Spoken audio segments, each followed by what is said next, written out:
Welcome to the UFC 251 preview show. I'm your host, AJ, with my co-host, Ryan. And today we will be previewing the UFC 251 card, doing a fight-by-fight breakdown, analysis, and more. All right, some notable prelims that we picked out are going to be Baiva and Jamagalov, and then Ozdemir and Brashka. For the first fight, I'm going to take the number 14 contender, Baiva.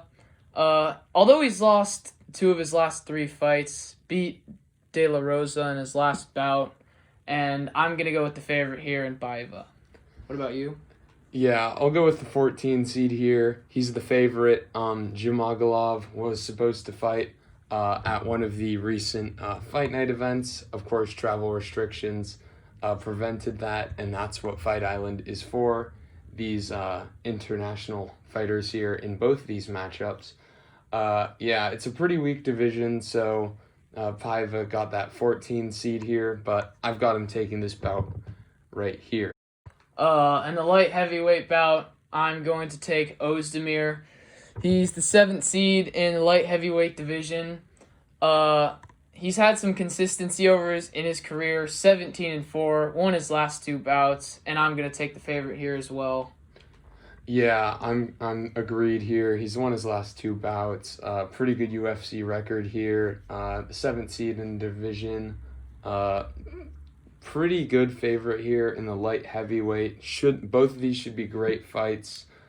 Let's move on to some main event non-title fights. Amanda Ribas here, the number 14 seed, heavily favored in the women's flyweight bout against Paige VanZant here at plus 525.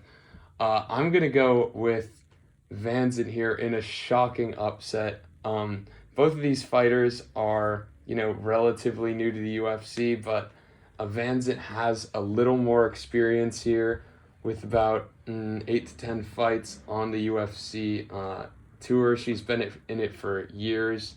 Coming off a big submission armbar win in 2019. Hasn't fought for over a year, so she should be fresh.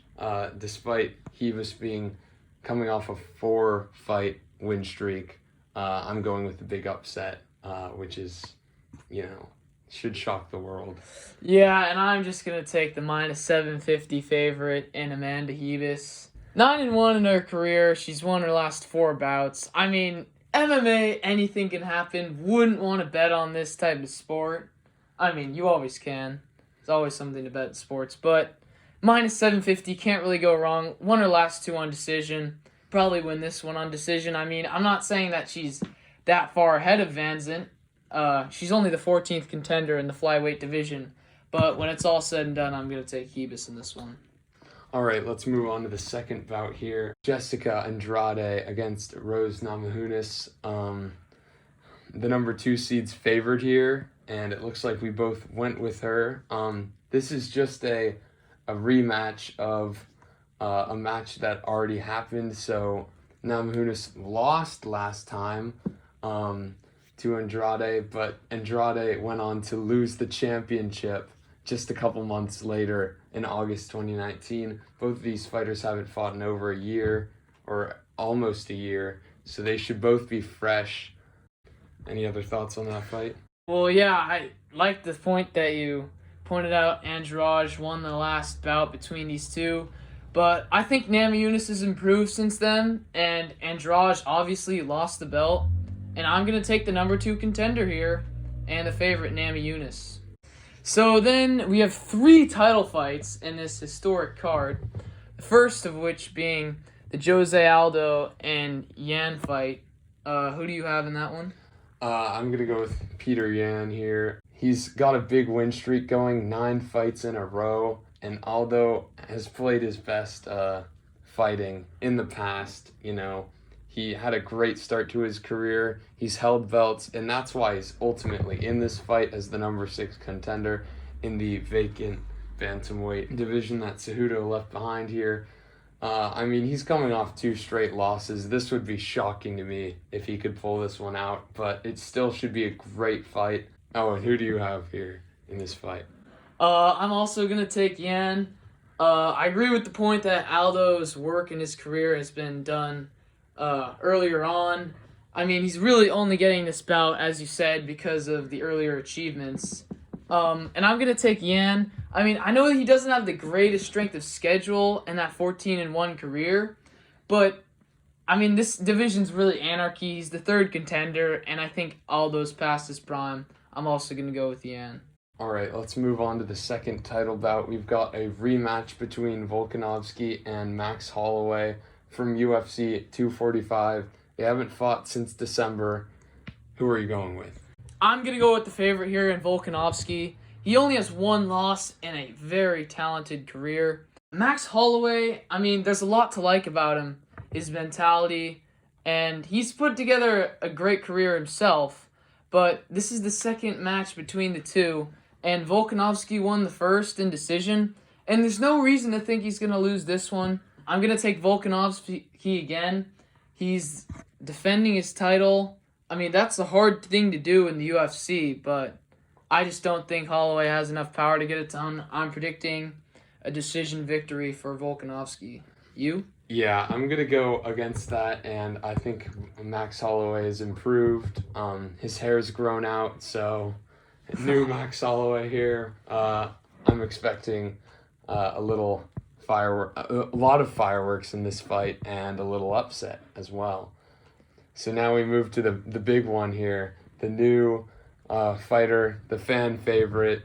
This should have been the fight the whole time, Masvidal against the Nigerian nightmare in Kamaru Usman here. What are you thinking of this fight? Well, from the observer's point of view, the classic fan, I mean, there's everything to like about Usman in this fight. I mean, Masvidal was just let know that he was going to fight on the 4th of July, which gives him about a week or so to prepare. I mean, I think he's in great shape. He's been barking this entire time about wanting more money and a new contract, and he's got that. I think he's very hungry. I mean, I think he's just going to win this fight. I mean, after I saw against Askren, he's won his last 3 bouts, including against Nate Diaz. It's a long career, but I'm going to say Masvidal. He just has that hungry mentality, and I mean, this is the UFC after all. I don't think his conditioning is going to be up to par with Usman. I mean, Usman is pretty big, but I'm going to say if Masvidal wants to get this fight done and won, he's going to have to do it in the first 2 rounds. I saw him first take this morning that he was predicting an early knockout. And I'm saying that's going to happen. This is the UFC. This is Fight Island. And Masvidal's hungry. If he wins this fight, he will be the premier name in this division. And I say he's going to do it and take down Usman. You? I agree with Ryan in the fact that if Masvidal takes the title, he will be the premier fighter. But I am going with the defending champ, Usman. There is, something to say about both of these fighters. Usman was training for Gilbert Burns this whole time. But then again, you've got Masvidal coming in on 7 days, 6 days notice. Both have very impressive careers. Usman is undefeated in the UFC. Masvidal coming off a great BMF belt win. So you can only imagine that the BMF belt will now stay in the welterweight division. So two belts to play for here. And Masvidal has to have, even though I'm going with Usman, I think Masvidal will have a little extra pep in his step, knowing that he didn't get this fight originally because of contract negotiations. But if he does win the belt, he could do something similar to John Jones in that he could just step away for a while until he gets, what he wants from the money point of view. But he will get paid if he wins this fight. So I don't think we will be seeing another more time off from him. So this should be an electric fight. And now let's move on to what's next for Gilbert Burns, who is supposed to take this bout up. We've got 3 potential scenarios coming out of here. He tested positive, I'm hearing, of COVID. Don't quote me on that, but you have to test positive or test negative 3 times. So here's 3 potential scenarios. He could take on the champion, but that wouldn't be for months. But then again, he has fought 2 times this year already. So he could take on the champ, but he could also take on Covington to see who the true number 1 contender is here. Or he could also take on Leon Edwards, which would probably also have to be on Fight Island, as he is a foreign fighter. Ryan, what's your prediction for what's next for Gilbert? I mean, it's quite ludicrous to presume that he's going to fight any of these other contenders. I think he's just going to take the Masvidal-Usman winner, which is probably going to be Usman. I mean, in all likelihood. So I say the next fight is going to be Usman and Gilbert Burns down the road, what we would have gotten for this bout. Yeah, I mean, it's always interesting. If Masvidal does win, he's already talking about giving Nate Diaz another chance at the BMF belt because that was electric. So I suppose we'll see with that. And with that wraps up our UFC 251 pre-show with predictions and whatnot. And we will drop a link in the description for our ESPN Fight Night Pick'em if any of you guys would like to join. It is public. And yeah, thank you for listening and watching.